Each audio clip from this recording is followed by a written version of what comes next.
Amados irmãos, graça e paz. Eu gostaria de ler apenas um versículo da palavra de Deus que está em Mateus capítulo 6, versículo 9. Nosso Senhor Jesus Cristo diz assim: portanto, vós orareis assim: Pai nosso que estás nos céus, santificado seja o teu nome. A expressão Pai nosso que estás nos céus indica adoração. E é assim que nós começamos a nossa oração, é assim que Jesus nos ensina. E a primeira petição do Pai Nosso é: santificado seja o teu nome. A ideia de santificar aqui é a ideia de glorificar o Pai, tornar conhecido o nome do Pai. Essa foi a grande preocupação de Jesus em todas as suas orações que foram registradas nos evangelhos. Certa vez Jesus estava orando e ele foi tomado por uma grande angústia. E ele então disse o seguinte: que direi eu? Pai, salva-me dessa hora? Ele disse: mas foi para isso que eu vim. Aí, na sua angústia, sabe qual foi a sua oração? Ele disse: Pai, glorifica o teu nome. E ouviu-se uma voz do céu dizendo: eu já o glorifiquei e ainda o glorificarei.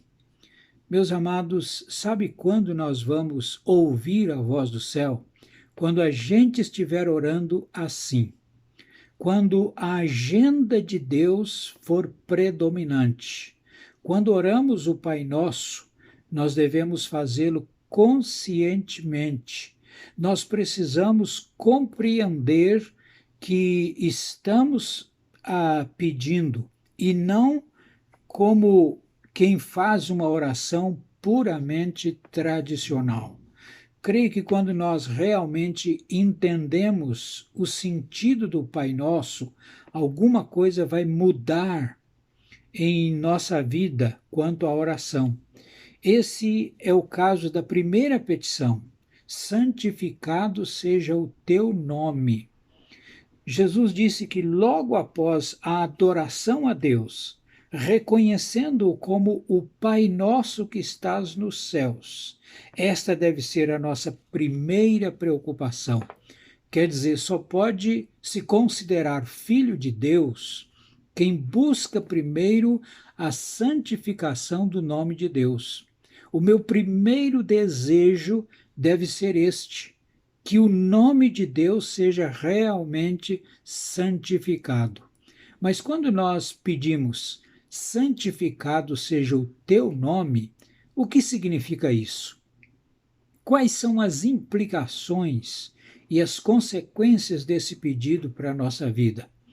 Pense nisso. Primeira coisa que devemos notar é exatamente isso. Jesus disse que nós devemos orar para que o nome de Deus seja santificado. E o nome de Deus é santificado através das nossas atitudes, através das nossas palavras, através dos nossos gestos. Então, o que nós aprendemos aqui? Primeiro, aprendemos que Deus tem um nome. E isso quer dizer que o nosso Deus não é um Deus impessoal. Deus não é a suprema inteligência do universo, como dizem os maçons. Deus não é a consciência universal, como dizem os budistas e os shintoístas. Deus não é a natureza, como dizem os deístas. Deus não é a profundeza do nosso ser. Deus não é uma força não pessoal por trás de tudo que está acontecendo. Meus queridos, Deus é pessoal, Deus é pessoa, Ele tem nome, Ele se apresenta sempre de acordo com o seu nome. Anônima é a miséria desse mundo, anônima tantas vezes é a maldade entre os homens, anônima é a covardia dos incompetentes. Na verdade, as trevas amam o anonimato. O anonimato geralmente cheira perversidade, mas o nosso Deus não é um escritor anônimo. Deus está com o seu nome por trás de tudo que faz ou de tudo que deixa de fazer. O diabo é que ama o anonimato, mas o nosso Deus tem um nome. Portanto, Deus é pessoal, com o qual nós podemos e devemos nos relacionar pessoalmente. Então, Deus tem um nome. Mas, em segundo lugar, o nome de uma pessoa é a revelação da própria pessoa. Na Bíblia e na Antiguidade, o uso dos nomes sempre teve um significado especial. Não é como hoje. Hoje em dia, o nome muitas vezes não passa de um rótulo sem maior importância, sem maior significado. Mas na Bíblia, os nomes não são vazios de significado. Eles sempre descreviam os anseios que os pais tinham em relação a seus filhos. É por isso que os nomes muitas vezes descreviam o caráter das pessoas. Em outras ocasiões, os nomes eram como que profecias que prediziam o que a pessoa iria ser. Portanto, meus queridos, o nome tinha uma importância fundamental. Não era colocado de qualquer maneira.